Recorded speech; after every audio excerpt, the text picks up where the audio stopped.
오늘도 이렇게 비대면 온라인 예배로 참석한 여러분들을 진심으로 환영하고 축복합니다. 우리가 대면 예배가 진행되고 있습니다. 11시 30분에 우리 그린시티 교회 예배당 4층에서 대면 예배가 청소년부 예배가 진행되고 있으니까요. 꼭 기억해 주시고 우리 함께 얼굴 보면서도 예배했으면 참 좋겠다라는 생각이 듭니다. 꼭 그렇게 상황이 여의치 않은 친구들도 있기 때문에 이렇게 비대면 예배로 참석한 친구들도 있을 줄로 압니다. 그러면 또 온 마음을 다해서 진심을 다해서 하나님께 예배하는 이 시간이 되었으면 좋겠습니다. 우리 함께 사도신경으로 우리의 신앙을 고백하심으로 우리 예배를 함께 시작하도록 하겠습니다. 전능하사 천지를 만드신 하나님 아버지를 내가 믿사오며 그 외아들 우리 주 예수 그리스도를 믿사오니 이는 성령으로 잉태하사 동정녀 마리아에게 나시고 본디오 빌라도에게 고난을 받으사 십자가에 못 박혀 죽으시고 장사한 지 사흘 만에 죽은 자 가운데서 다시 살아나시며 하늘에 오르사 전능하신 하나님 우편에 앉아 계시다가 저리로서 산자와 죽은 자를 심판하러 오시리라. 성령을 믿사오며 거룩한 공예와 성도가 서로 교통하는 것과 죄를 사하여 주시는 것과 몸이 다시 사는 것과 영원히 사는 것을 믿사옵나이다. 아멘.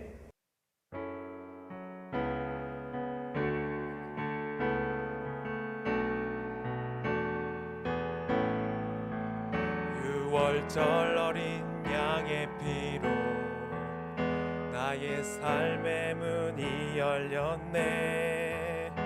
저둠의 권세는 힘이 없네.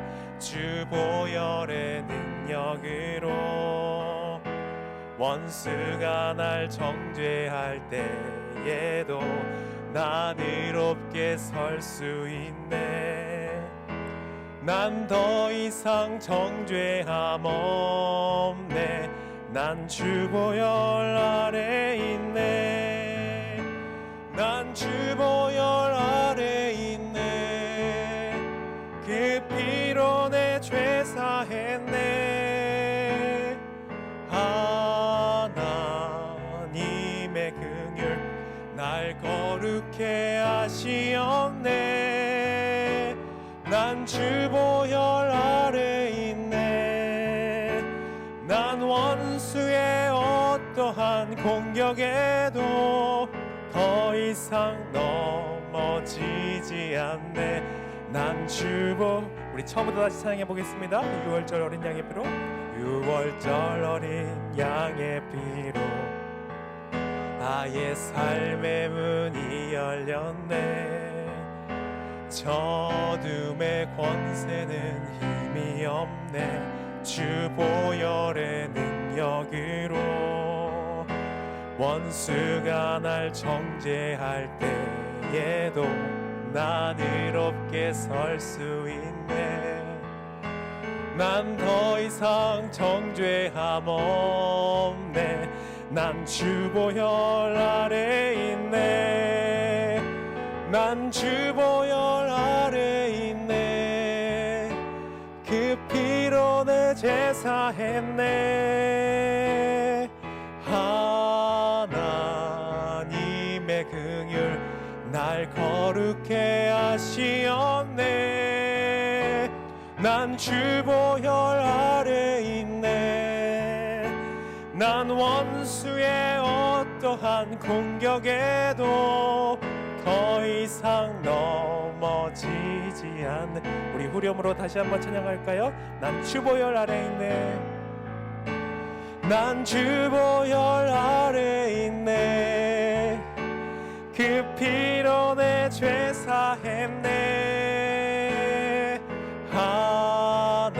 하나님의 긍휼 날 거룩해 하시었네.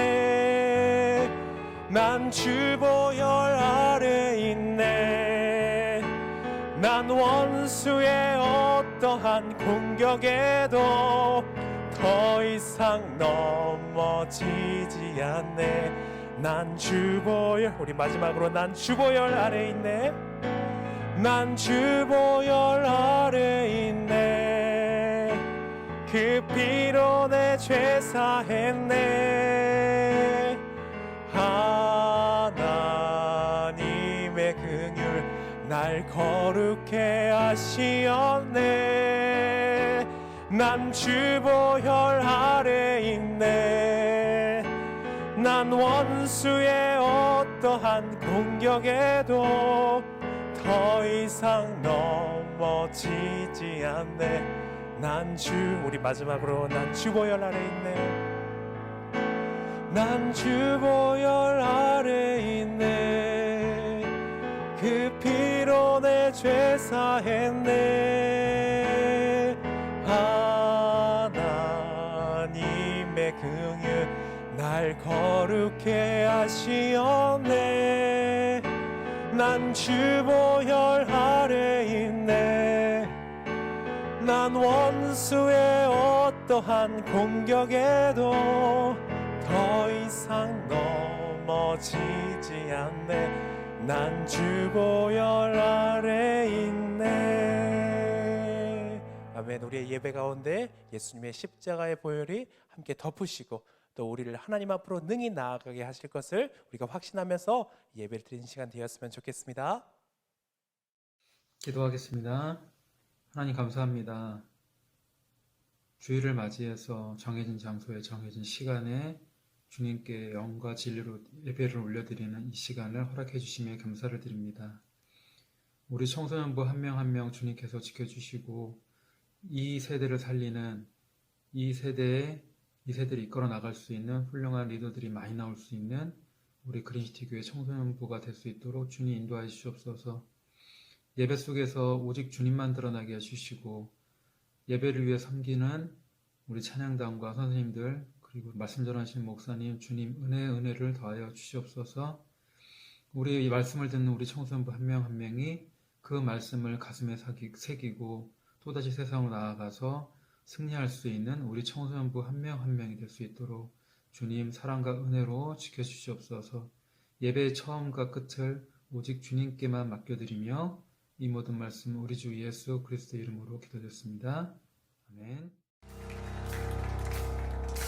내 모든 삶의 행동 주 안에 주님 안에 있네. 나의 숨쉬는 순간들도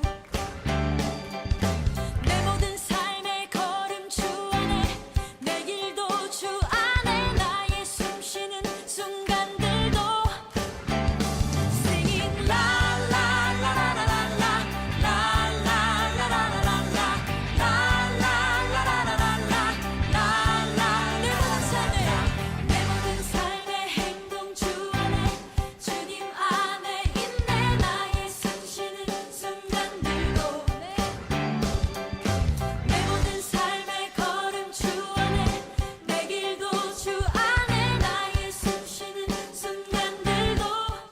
제13장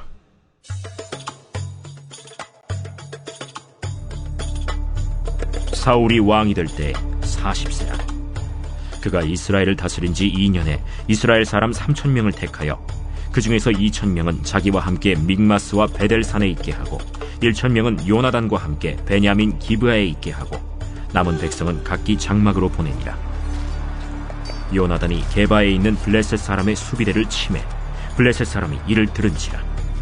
사울이 온 땅에 나팔을 불어 이르되 히브리 사람들은 들으라 하니 온 이스라엘이 사울이 블레셋 사람들의 수비대를 친 것과 이스라엘이 블레셋 사람들의 미움을 받게 되었다 함을 듣고 그 백성이 길갈로 모여 사울을 따르니라.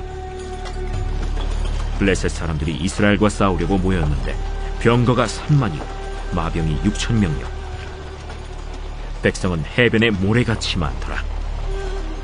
그들이 올라와 베다웬 동쪽 믹마스에 진침해 이스라엘 사람들이 위급함을 보고 절박하여 굴과 수풀과 바위 틈과 은밀한 곳과 웅덩이에 숨으며 어떤 히브리 사람들은 요단을 건너 갓과 길르앗 땅으로 가되 사울은 아직 길갈에 있고 그를 따른 모든 백성은 떨더라.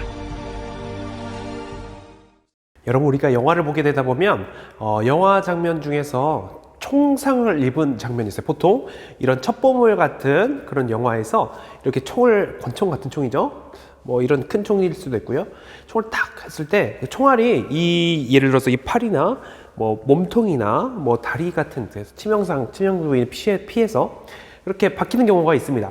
그 영화에서 꼭 나오는 게 뭐죠? 그 영화에서 꼭 나오는 거는 어디 으슥하고 어두운 곳에 가서 조력자가 있는 곳으로 가서 그 총알을 이렇게 빼내는 그런 장면이 있는 것을 우리가 보게 됩니다. 여러분, 제가 물어볼게요. 이게 정말 현실적일까요? 이게 현실적으로 그게 가능할까요? 아마도 많은 친구들이 그렇다고 생각할 수도 있고 아니라고 생각할 수 있는데 현실은 사실 그렇지 않아요. 왜요? 현실은 어떻게 되냐면 이 총알이 한 발이라도 이렇게 몸에 딱 들어갔을 때 몸으로 그냥 이렇게 그냥 쭉 관통하는 게 아니라요. 이 몸의 안에 있는 것을 이렇게 헤집고 갑니다. 그래서 예를 들어서 여기 총 옆에를 맞았다 하면은 그냥 그렇게 영화에서 나온 것처럼 총알을 이렇게 빼낼 수 있는 것이 아니라 이미 관통돼서 갔는데 아니면 이렇게 그냥 여기가 처참할 정도로 이렇게 다 다쳐버리게 되는 거고요. 그래서 몸통이 박혔습니다. 그럼 어떻게 돼요? 살 수가 없는 거예요. 한 발이라도 박히면 대수술이 있어야 되는 거예요. 영화에서 나온 것처럼 그냥 자기 혼자서 이렇게 총알을 빼내고 그런 상황은 2차 세계대전 뭐 이럴 때밖에 없는 거죠. 근데 왜 영화에서는 그렇게 할까요? 왜요? 현실은 너무 냉혹하거든요. 현실은 너무 냉정해요. 그러면 총알 한 방이라도 맞으면 안 되는 그럼 영화가 재미가 없잖아요. 그래서 이 총알을 빼내는 그런 장면도 연출을 하는 거죠. 현실은 어떨까요? 여러분, 전쟁은 어떨까요? 전쟁은 더 냉혹하죠. 여러분, 전쟁이 얼마나 냉혹하냐면 전쟁에서는 치사한 게 없어요. 이기기 위해서 뭐든지 해요.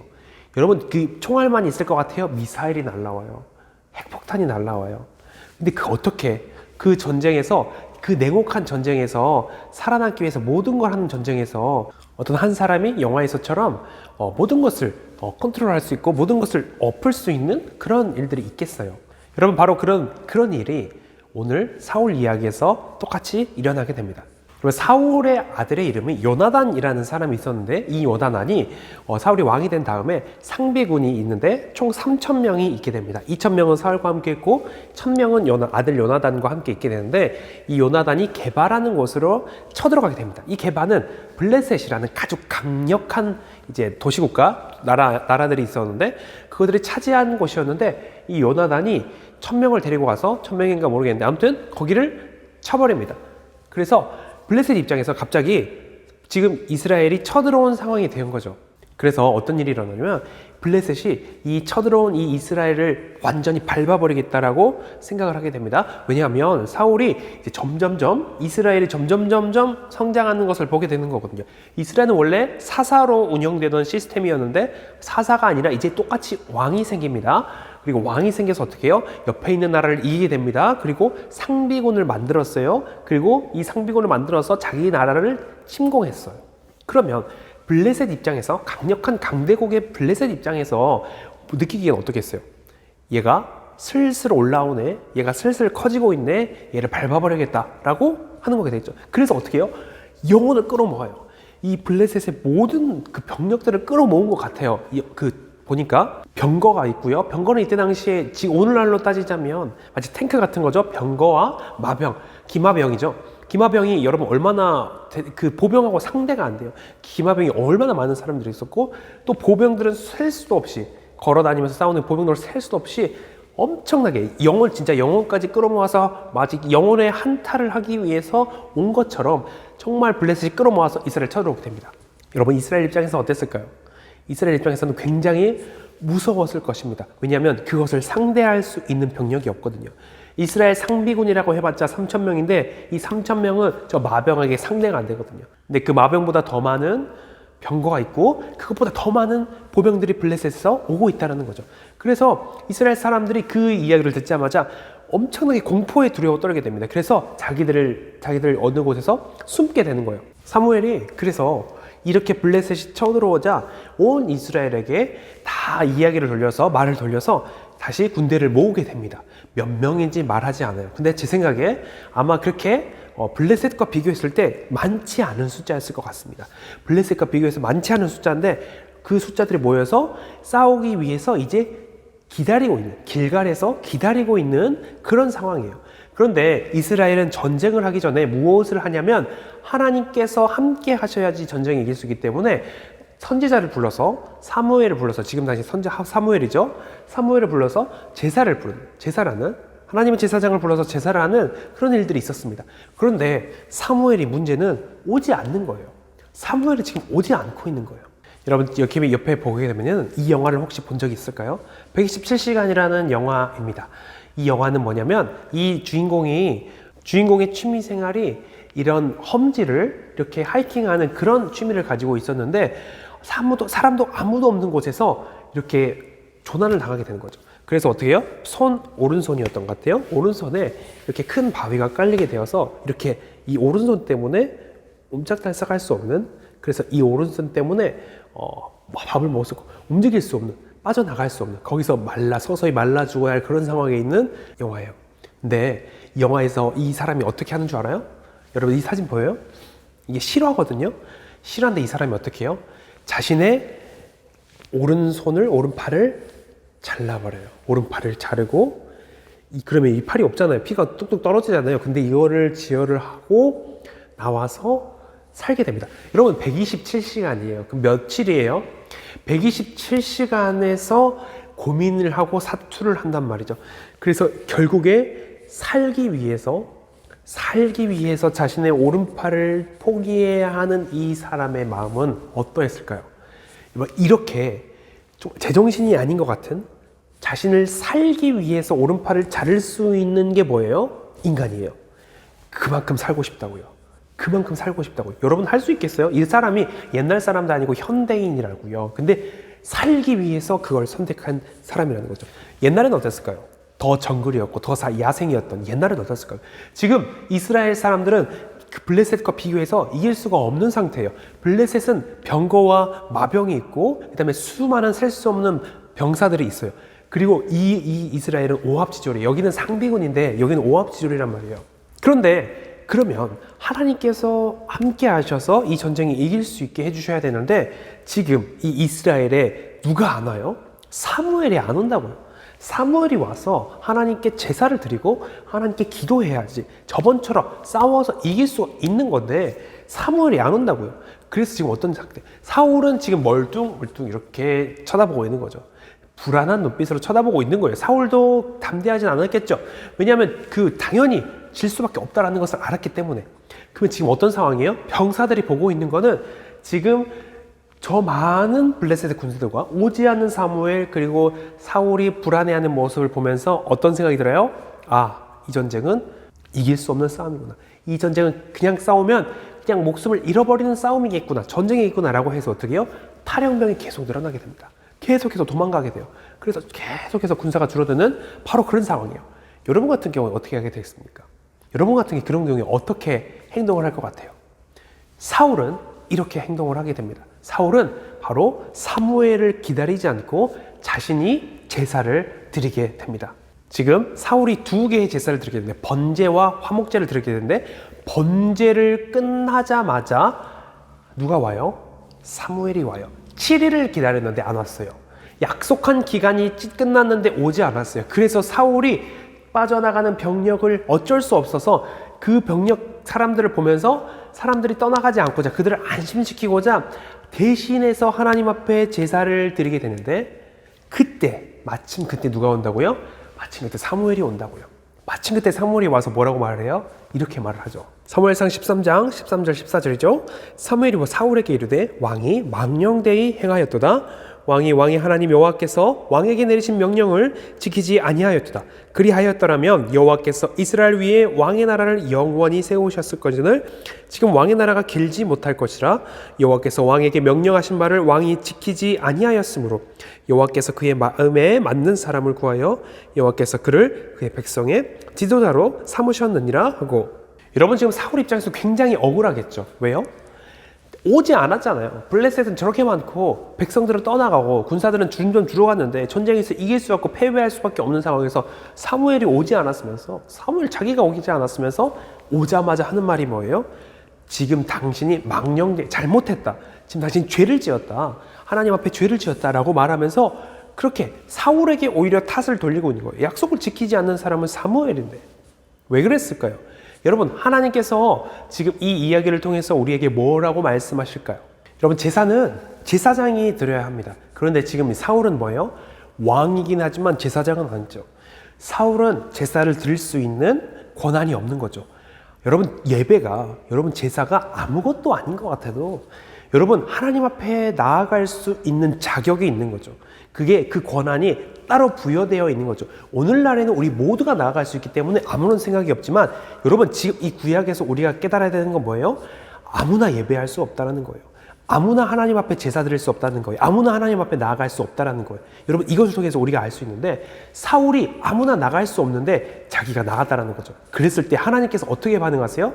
여러분, 이 왕에 대해서 너무나 그 죄악이 크기 때문에, 그 잘못이 크기 때문에 사울이 더 이상 왕이 되지 못하게 한다고 하나님께서 말씀하세요. 여러분, 이렇게 중요한 거예요. 하나님 앞에 나아간다는 것이 함부로 나아갈 수 없는 거예요. 하나님 앞에 제사 드린다는 것이, 지금은 예배지요. 예배라는 것이 이렇게 중요하다는 거예요. 그리고 하나님의 명령에 순종하는 것이 이렇게 왕의 자리를 잃어버릴 수 있을 정도로 굉장히 중요하다는 거죠. 하나님의 말씀에 순종하는 게요. 여러분, 이 이야기를 통해서 하나님께서 이 이야기를 통해서 우리에게 말씀하시는 것이 무엇일까요? 나는 이렇게 생각해요. 아무리 급박해도, 아무리 절박해도, 아무리 필사적이어도 하면 안 될 일이 있다는 거예요. 여러분, 다시 한번, 아무리 급박해도, 아무리 절박해도, 아무리 필사적인 그런 상황이어도 사람이, 그리스도인이 하면 안 되는 일이 있다는 거예요. 그게 뭐예요? 하나님의 말씀에 어긋나는 일을 하지 않는 것이라는 거예요. 여러분, 이게 정말로 중요해요. 오늘 말씀을 통해서 정말로 중요해요. 오늘 말씀은 사울이 제사에 관한 하나님의 말씀을 어겼다고 우리가 생각되어지는데 다른 것도 똑같은 거죠. 여러분, 가벼운 하나님의 명령은 없어요. 모든 하나님의 명령은 무겁습니다. 그 하나님의 명령에 절대로 어떤 상황에 있어도 그것을 어기면 안 된다는 거예요. 여러분, 왜 우리가 하나님의 명령을 어기면 안 될까요? 바로 그분이 하나님이시기 때문에 그렇습니다. 하나님이시기 때문에 우리가 그분의 명령을 지켜야 합니다. 그렇기 때문에 우리가 지켜야 하는 거지만 또 우리가 알고 있는 건 뭐냐면 우리가 하나님의 명령을 지킬 때 우리가 원하는 성공을 할 수 있다는 거예요. 여러분, 하나님께서는 이 전쟁에서 항상 이스라엘을 역사적으로 구원해 오셨어요. 그것이 사람의 많건 적건 거기에 달려있지 않았어요. 하나님께서 이스라엘 백성을 구원하신 것은 하나님께서 자신의 백성을 돌보신다는 거죠. 지금 사울의 상황이 어때요? 자신의 백성들이 도망가고 있고 블레셋이 엄청나게 많은 영혼의 한타를 하려고 지금 오고 있는데 지금 어차피 그 군사들이 다 있어도 어차피 이길 수 없는 상황이 바로 지금이었다고요. 그런데 이 상황에서 어차피 싸워도 이길 수 없는 누구의 도움을 구해야 되는 거예요? 하나님의 도우심을 구해야 되는 거예요. 근데 그 하나님의 도우심을 구하기 위해서 그냥 하나님을 바라보는 것이 아니라 어떻게 해요? 이 나가는 백성들, 군사들을 보게 되면서 그들을 위해서 하나님의 명령을 어기게 되는 거죠. 결국에 하나님을 따르지 않고 백성을 따른 이 사울이 어떻게 되는 거예요? 모든 것을 잃어버리게 되는 거예요. 여러분, 사무엘 12장에서 사무엘이 뭐라고 말을 해요? 여호와를 따르라. 헛된 것을 따르지 말라. 그들을 자신을 나를 구원할 수 없는 헛된 것들을 따르지 말고 오직 여호와를 섬기고 따르라 라고 말하잖아요. 지금 사울이 그것을 잃어버린 거죠. 사울이 그것을 지키지 않는 겁니다. 여러분, 하나님을 순종하는 것이 하나님께서 모든 것의 주인 되시기 때문에, 왕 되시기 때문에 우리가 순종하는 것 정말로 당연합니다. 그리고 또 우리가 하나님의 말씀에 순종해야 될 것은 하나님의 말씀에 순종한다면 하나님께서 우리를 도와주시고 하나님께서 순종하는 우리에게 복을 주시기 때문에 결국 우리가 원하는 모습에서 이룰 수가 있다는 거죠.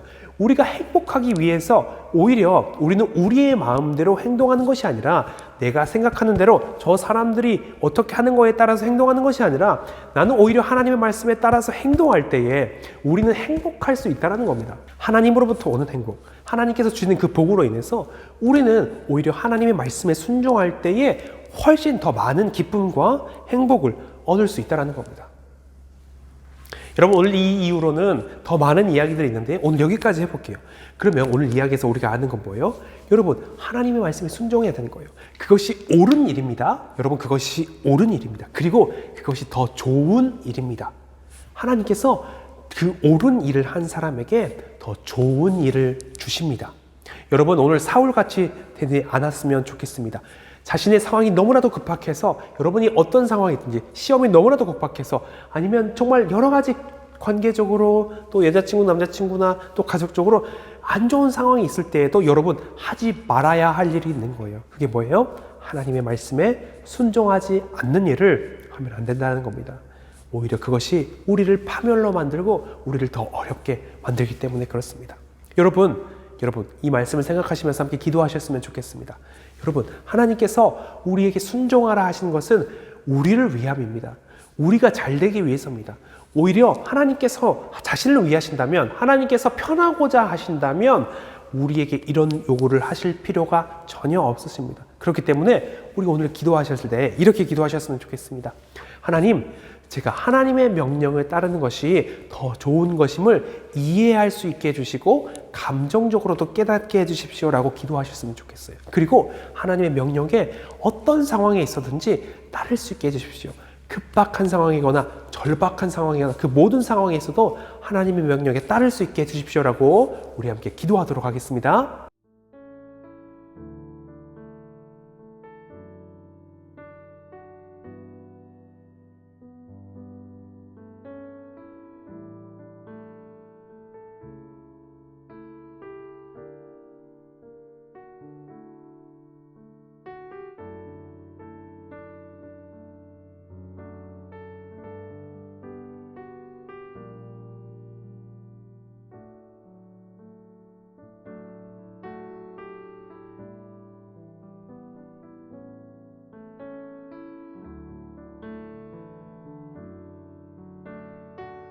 살아계신 하나님, 우리를 사랑하셔서 정말로 우리를 주님의 말씀에 따라 순종할 수 있도록 하나님의 말씀을 주시고 우리를 불러주시니 참 감사합니다. 주님, 이것이 우리에게 좋은 일임을, 이것이 우리에게 복된 일임을, 하나님의 말씀에 순종하는 것이, 따르는 것이 우리에게 행복한 일임을 주님 우리가 깨닫게 해주시고 깊이 깨닫게 해주시고 하나님을 따라 살아갈 때 우리가 큰 기쁨이 넘친다는 것을 우리 아이들의 생활 속에서, 실생활 속에서 경험할 수 있도록, 체험할 수 있도록 주님 함께 해주십시오. 주님, 우리가 오늘 이야기처럼 사울처럼 살지 않게 하시고 우리가 우리의 상황 때문에, 절박하기 때문에, 급박하기 때문에 그저 그렇게 마음대로 내가 내 원하는 대로 사는 것이 아니라 오히려 그럴수록 하나님의 말씀에 더 순종하며 더 따라서 살아가는 우리가 될 수 있도록 주님 함께하여 주시옵소서. 감사합니다. 예수님의 이름으로 기도드립니다. 아멘.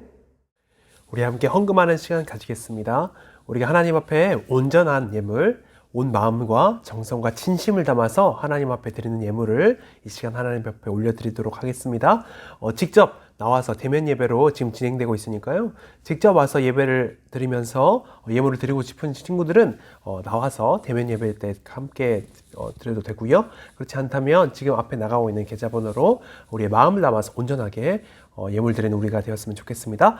목사님이 그렇게 하신 걸 알고 기도하겠습니다. 헌금 기도하겠습니다.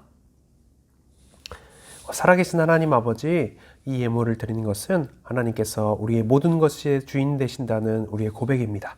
주님, 우리가 그 고백처럼 진심을 담아 살아갈 수 있도록 하시고, 하나님, 우리 아이들을 위해서 축복하면서 기도합니다. 우리 아이들이 돈 때문에 세상 앞에서 비굴하게 살아가지 않고 이 돈 때문에 하나님 모른다면서 살아가지 않는 우리 아이들 될 수 있도록 주님 함께 해주시고, 오직 하나님의 자녀로 당당하게 담대하게 살아갈 수 있는 우리 아이들 될 수 있도록 주님 함께하여 주시옵소서. 감사합니다. 예수님의 이름으로 기도드립니다. 아멘. 우리 축복 기도로 우리의 모든 예배를 마치도록 하겠습니다. 주 예수 그리스도의 은혜와 아버지 하나님의 영원하신 사랑과 성령님의 교통하시고 우리를 깨우치시고 정말 주님을 향해서 더 달려가게 하시는 그 은혜가 정말 주님께 순종하기를 원하며 주님의 말씀에 따라서 살아가기를 원하는 우리 청소년들 머리 위에, 그리고 이 예배에 참석하는 모든 성도들 머리 위에 항상 함께 있을지어다. 아멘.